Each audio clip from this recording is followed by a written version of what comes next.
So today I want to talk to you about running shoes. Running shoes are expensive. We know this. You know what size you are, you know what colors you like. You think, why shouldn't I just click on the link in front of me and buy these shoes that I like that are on sale? I want to tell you why you should not do that today. And the reason is because you stand to hurt yourself. I learned this the hard way. I want to take you back to Chicago, 2010. I trained for a half marathon. I put in the work, and I was really looking forward to my family meeting me at the finish line and enjoying my race. And instead, I left the course that day limping. I was in excruciating pain.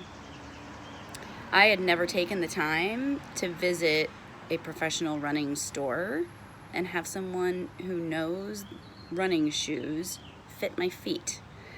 And I paid for it. So months of physical therapy later, I regretted my decision a lot. I rationalized I was busy, I did my best, I read up on shoes, I picked a pair that was recommended for runners, and it still didn't work for me. So I want to tell you why you should consider visiting a running store. They fit people for running shoes all day long. They know running. They know what you will need, even if you don't know yourself. And that was key for me. So what should you wear to a running store if you're going to go get fitted for running shoes? You should wear the sneakers or tennis shoes that you have that you've worn the most. In fact, the more you've worn them and the more beat up they are, the better, because those are data points that the professionals will use to make sure your new shoes meet your body's needs. So, have you worn down your current shoes? How you've worn those shoes down tells the salesperson some information. So, if you can see, this is my old pair of shoes, and it's very flat on this side of the shoe. This side of the shoe still has a lot of traction on it.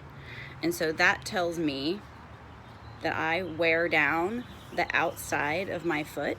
I tend to run on the outside of my foot more so than the inside. And that's a data point that I didn't have before I got fitted for running shoes. So that's called overpronating. If you tend to run on the inside of your shoe, it's called underpronating. And those are things that they will identify for you at the running store. They will likely ask you what kind of runner you are, if you're just running for recreation and exercise, or if you're training for a race and putting a lot of mileage on your shoes. Those are things that they'll ask you. They'll ask you if you like to run trails, or if you run on a track, or if you like to run on asphalt on the sidewalk. All those surfaces are very different, and different shoes can help meet your body's needs to compensate for all those different surfaces. So when I finally went to go get fitted for running shoes, I had recovered after months of physical therapy from my race day injury. And I started slowly running again, and I didn't want to repeat my mistake. So I was kind of shocked at how simple it was. I sucked it up and admitted to myself that I was going to have to invest a little money in these shoes because they were a very important component of this activity that was important to me. So I tried on a shoe that I had never run in before, that I would never have ordered online, and that's the shoe that I still run in today. These are Brooks. They're very popular among runners because they're very good shoes. And this is actually, you can see this one is quite a bit beat up. These are my yard work shoes now. But these are probably the 7th or 8th pair at least of the same exact model of Brooks shoes that I've been running in. They're the same shoe that I got fitted in almost 10 years ago. I found out in the store that my foot prefers a wide width best. It's a little more room in the toe box, the area of the shoe where your toes sit.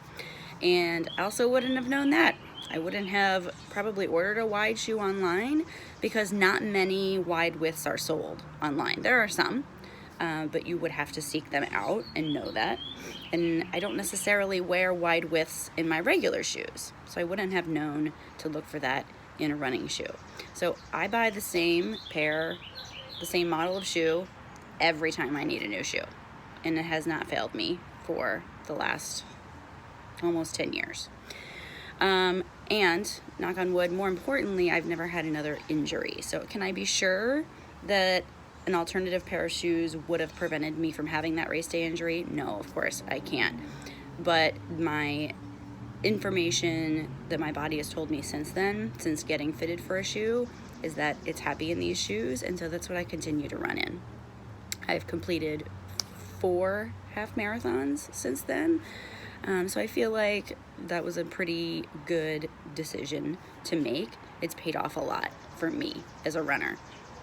I have been tempted to buy alternative pairs of shoes. I have looked online like everyone else and thought, oh, that one's really pretty, or this one's on sale. Maybe this time I'll just try another shoe. I never pull the trigger. I resist the urge. Don't fix what's not broken. So I'm getting ready now to train for my first full marathon, which I've never done before.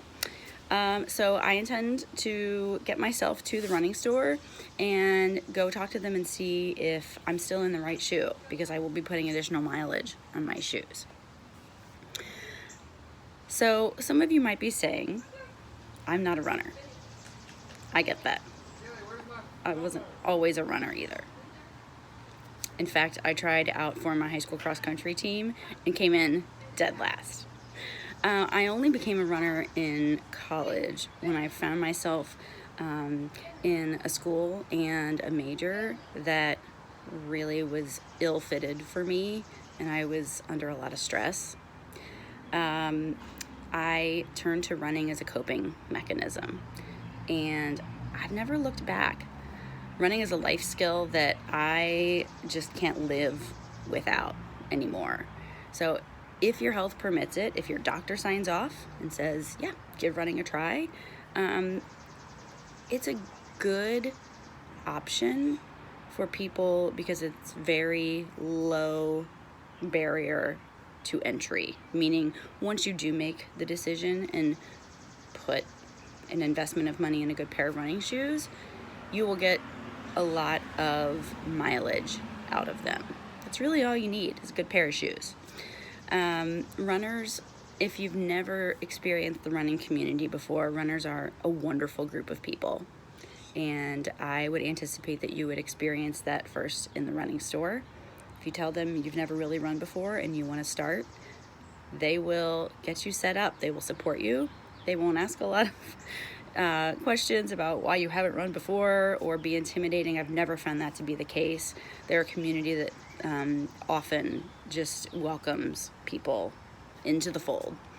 So my ask or my suggestion for you today is, if you are a runner and you've never been fitted, the next time you need a pair of shoes, go to the running store, even if you think you know what you like. If you've never run before and you think you might be interested in doing it, I can't tell you enthusiastically enough how much I have gotten out of being a runner. If you're going on your first mile or your millionth, good shoes are critical. Definitely stand to hurt yourself if you are not in the right pair of shoes. If you've never run before, or if you have and you haven't gotten your run in today, carve out the time in your day. Go get lost in a mile. Your feet, your mind will thank you for running in the right pair of shoes.